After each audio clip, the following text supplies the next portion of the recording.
All right. Hey, welcome back to the Marketing Spotlight podcast. My name is Jake Leston, and I'm joined today by our good friend, Brad Sauchak. Hey, Brad, how's it going? Doing well, Jake. How are you? Excellent. Excellent. Welcome to the pod. Excited for another rendition here today. And like we do every week, Brad, why don't you go ahead and introduce yourself to our listeners? So I'm a two-time MSU graduate, first in 2015 and then again in 2021, getting my MBA from Broad there. Grew up though in the area, actually from Okemos for the most part, born and raised. So grew up very close to campus. I bleed green through and through. Spent way too much time at that university, but in a good way. Love it very much. And now just kind of off doing my own venture. I've had an interesting career path. I bounce all around, going from Chicago to Milwaukee to the west side of Michigan, and now in the Metro Detroit area. Again, kind of pursuing my own little venture in the health and wellness space. Take us back, Brad. Graduating from Michigan State for the first time around. Where did you end up first, and how did you land that first opportunity right out of school, or what you did? The first place I landed is not where I wanted to land, believe it or not. The first job was in Yelp down in Chicago there. It was doing a sales role, actually. Very thankful, actually, that I started in a sales role. I think you develop a good skill set there. It also taught me very quickly what I didn't want to do. To me, that was a job, not a career path that I was trying to go down. I was fortunate enough that I had an internship my junior year of college with Tenneco Corporation, and I got to work with a creative agency partner called Kramer Krassall. And I really fell in love. I've always kind of been very creative minded. So being able to work with them day in and day out kind of opened my eyes to that world of marketing. So that's ultimately why I wanted to go to Chicago. I knew that it was going to be a little tough to get into that position, but I figured if I start there, I can start networking and hopefully find a role, carve out a little niche. Luckily, it happened a lot quicker than anticipated. I had a weird trajectory. I lasted at Yelp. I was only there for about 2.5 months, and then I ended up quitting because I networked with a couple individuals that had worked for a couple different creative marketing agencies for about 50 years. They started their own boutique partnership, and they said, "Do you want to come work for us? We can't pay you, but we can teach you. We can help connect you to different agencies." And after thinking about a while and looking at my savings account, I decided, yeah, let's go for it. Let's be a little risky. Luckily, the bet paid off. And in about 5 months, I landed my first gig with an agency called TPN Retail. And that ended up being the best move of my career. Got to work with some cool clients there. I worked on Cricket Wireless to start. I worked on Pepsi. I worked on Clorox. It was fun. But yeah, my first job at Yelp did not last long. It's not exactly what I wanted to do, but I'm glad I did it. Isn't it the case that it's the thing we start out doing is really the thing we end up doing in the long run. You said sales is position and role that a lot of folks have the opportunity to do right out of school. So even in that first 2 months, tell us sort of what you learned in that first role in a sales facing job. I mean, at the end of the day, especially in marketing, you work closely with sales. So I think understanding, growing an appreciation for what that role does, it's important to, at least develop a skill set in that sense. But then also just at the end of the day, if you're working for a creative agency, if you're working for a CPG company, you have to sell an idea. You need to get comfortable understanding how to hustle a little bit, how to develop relationships with other people, how to understand the product in and out. And you need to be able to pitch that in a clear and comprehensive way. So that was what was nice over that 2.5 months is I was able to learn something very new in an industry that I was unfamiliar with and learn how to talk and communicate with people and at least sell an idea. And ultimately, no matter what career path you go down, you have to do that at some point in your career, especially in marketing, especially on the creative side, because you're constantly selling in your ideas and your projects. And if you don't do a good job, it is not picked up and it doesn't get the budget. That's exactly right. Yeah, I do think that this notion of selling an idea and influencing with an organization is something that certainly never leaves you. And I'm sure now that you're ventured out and you're working for yourself these days, that becomes even more important. Tell us a little bit about what you're up to now. Yeah, doing a lot more sales now. So those skills are coming back around. So I'm glad I dipped my toe in that water. So my new kind of venture, it actually started a few years ago, but it was more of a kind of a side hustle while I was working for SC Johnson and then Hudsonville Ice Cream. But it was actually making candles. Kind of started a little, personal passion project. Someone close to me that suffered from depression. I had a little bit of exposure into the background of aromatherapy and what scent can do to you psychologically and physiologically. So I started making candles for that individual. And luckily that, I saw the benefits of that. I opened it up to some people and realized that, there's a lot of people that could use this. There's a lot of people that, if we're trying to raise awareness about the importance of mental health, there's people that want to contribute to that conversation. So ultimately, about 7 months ago, actually not even, maybe 4 or 5 months ago, I decided I was going to go full time with it. Again, thinking of it beyond just a candle company, we're actually developing 2 different candle brands right now. We're looking at kind of a more innovative product to make scent on the go in a very different fashion than what most consumers are used to. So we characterize this company as a health and wellness company, specifically with scent, though. That's really interesting. In marketing, we think a lot about, messages and the way we're influencing and certainly visuals, but scent is kind of one of the senses to play with, so to speak. I'm just super curious. Tell me what you've learned about the aroma marketplace. And I'm just super curious. It's honestly probably that one sense that we can't tap into well enough with marketers, but the majority, I think the percentage is something like 75% of our decisions on a daily basis are actually impacted by scent. So it's incredibly powerful. But yeah, how do you tap into that as a marketer is, one thing I don't think anyone's really solved quite yet.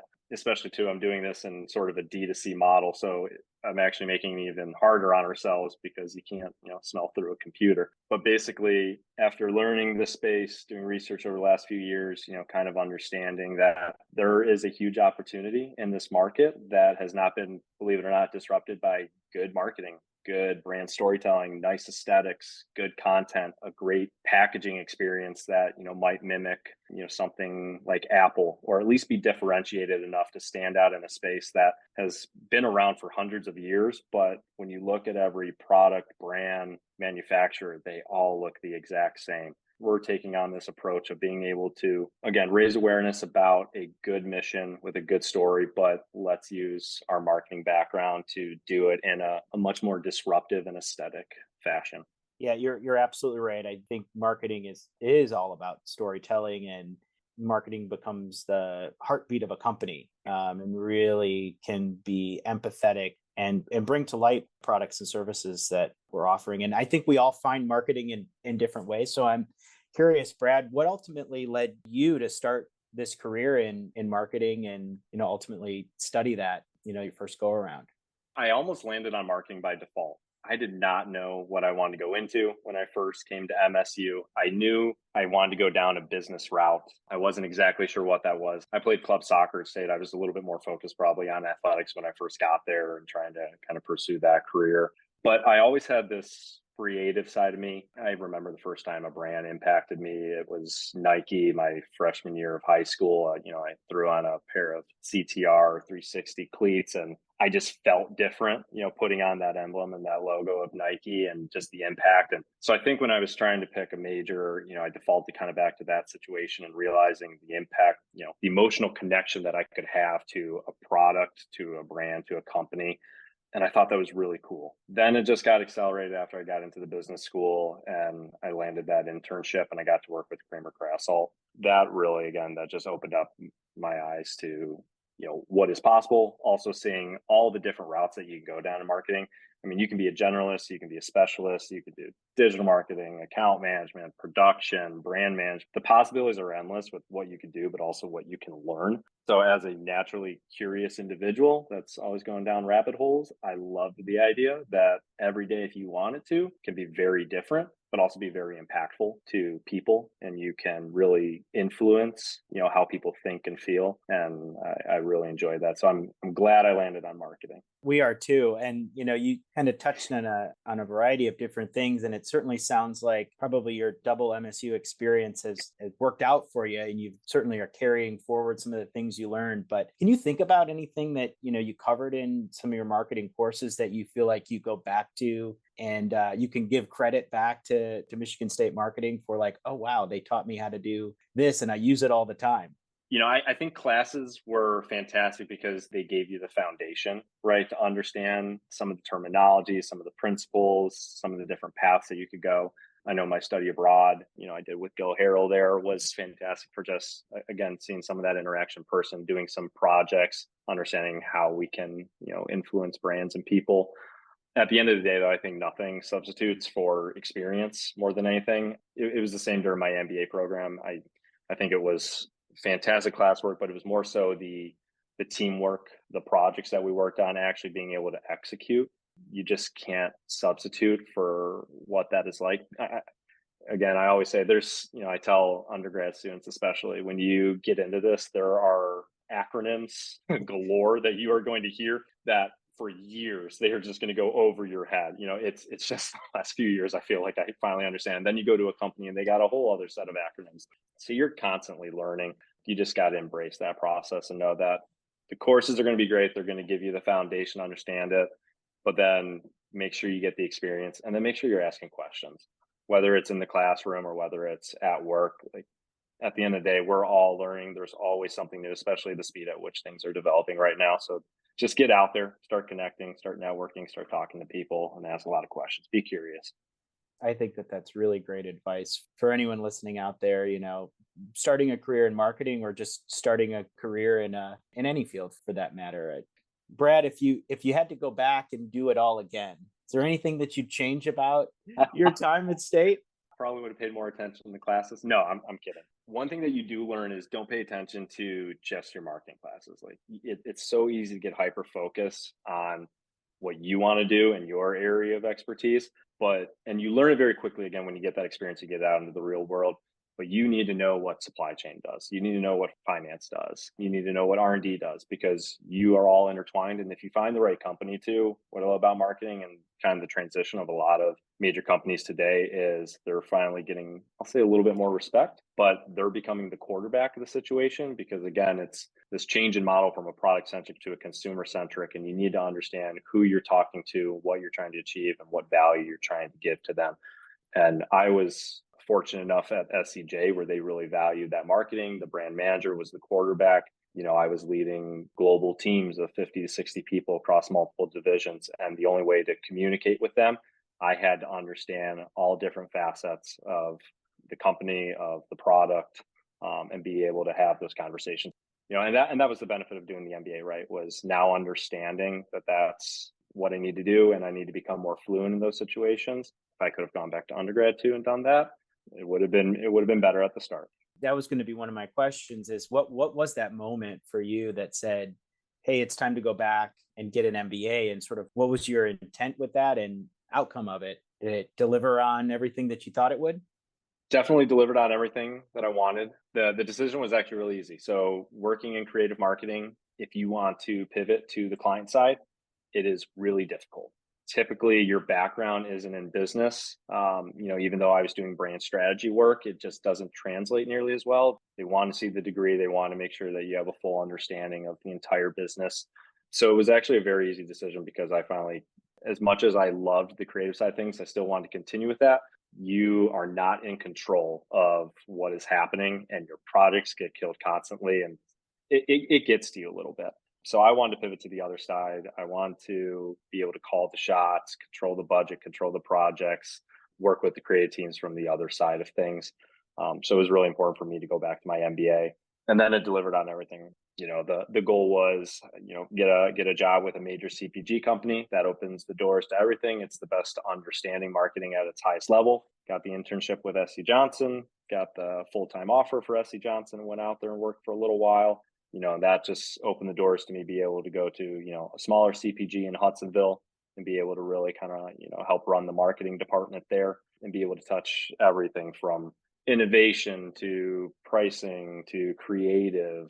And then eventually also to then now going to my own venture where I'm just utilizing that skill set. So Broad prepared me very well for that. I'm very thankful. As you think about what it means to be a marketer today, how do you think it's changed for us in the last 5 years? And as you think about the next 5 to 10 years, what do you think is important for marketers to have as skills or to know as they, fight to build brands in the future? In the last 5 years, I think just again, the speed at which things are developing, what you need to know.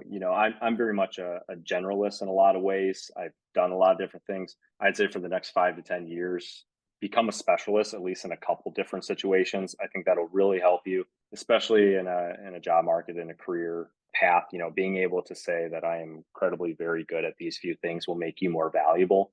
But also too, just the way that business is transitioning away from profit alone. People want more balance in their life. I think it's really good for us because it's starting to be a more empathetic, ecosystem that we can really prosper in. As marketers, you just need to be able to connect with individuals in a different way. Excellent. All right, we'll end with a couple of fun, rapid, quick fire questions. All right, if that's okay with you. Okay. Yeah, hit me. All right, I'll terrific. try. We'll start easy and then we'll get a little harder. How about that? Okay. All right. So, Yeah.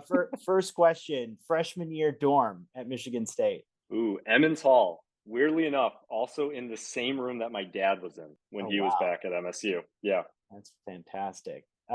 Favorite East Lansing restaurant? Oh, easy one. Crunchies. Okay, nice. I'm sure there were no buckets involved in anything you had there. I I plead the fifth. Bucket of nugs. There we go. Very good. Favorite brand that you've worked on? Kellogg's. Brand that you admire the most? Nike still. And if you could design the ad campaign for one brand, who would it be? Nike again. I'm a Nike loyalist through and through. And if they ever came knocking or calling me, I'd probably quit whatever I'm doing to go out to Oregon. Fantastic. Well, thanks, Brad, for joining us today. We appreciate your time. And for all of our listeners out there, if anyone's interested in connecting with Brad, look him up on LinkedIn and send him a go green. Thanks so much, Brad. Yeah, appreciate you having me, Jake.